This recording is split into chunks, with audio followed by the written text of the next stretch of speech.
दिल्ली का जंतर मंतर एक बार फिर देश की सियासत और शिक्षा व्यवस्था के टकराव का बड़ा केंद्र बन गया है। लेकिन इस बार मामला सिर्फ प्रदर्शन तक सीमित नहीं रहा, बल्कि अब सीधे एफआईआर और गंभीर आरोपों तक पहुंच चुका है। खबर है कॉकरोच जनता पार्टी यानी सीजेपी की, जो सोशल मीडिया पर तेजी से वायरल होने के बाद अब जमीनी स्तर पर अपना पहला बड़ा प्रदर्शन कर चुकी है।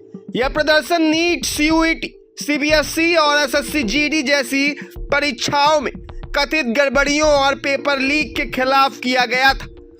सीजेपी का दावा था कि देश के लाखों करोड़ों छात्रों का भविष्य खतरे में और सरकार जवाबदेही से भाग रही है। जंतर मंतर पर जुटे समर्थकों ने शांतिपूर्ण प्रदर्शन का दावा करते हुए धर्मेंद्र प्रधान इस्तीफा दो जैसे नारे लगाए। लेकिन इसी प्रदर्शन के बाद माहौल अचानक बदल गया।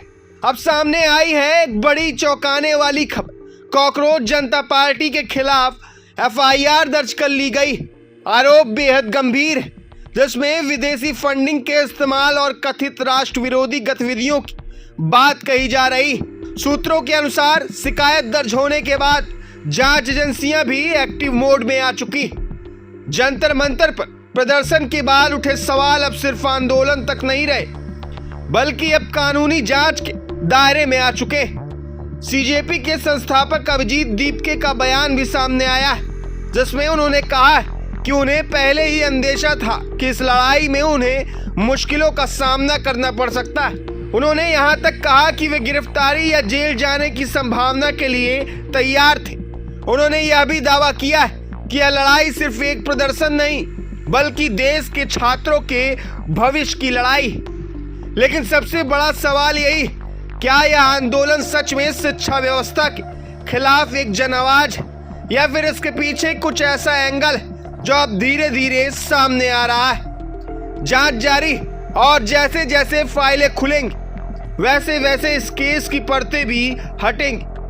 जंतर मंतर का यह प्रदर्शन अब सिर्फ एक विरोध नहीं रहा, बल्कि एक ऐसे विवाद में बदल चुका है जिसका असर आने वाले दिनों में और बड़ा हो सकता है। सूत्रों का दावा है कि इस केस में कुछ डिजिटल ट्रांजैक्शन की भी जांच की जा रही। जांच एजेंसियां यह पता लगाने में जुटी कि फंडिंग का स्रोत कहां से जुड़ता है। दिल्ली पुलिस ने प्रदर्शन से जुड़े वीडियो और सोशल मीडिया पोस्ट भी खंगालने शुरू कर दिए। कुछ रिपोर्ट्स के मुताबिक संगठन से जुड़े कई लोगों से पूछताछ भी हो सकती। अब पूरा मामला सिर्फ एक प्रदर्शन नहीं, बल्कि एक हाई प्रोफाइल जांच में बदलता जा रहा है। प्रभातखबर.com, विश्वास वही, रफ्तार नहीं।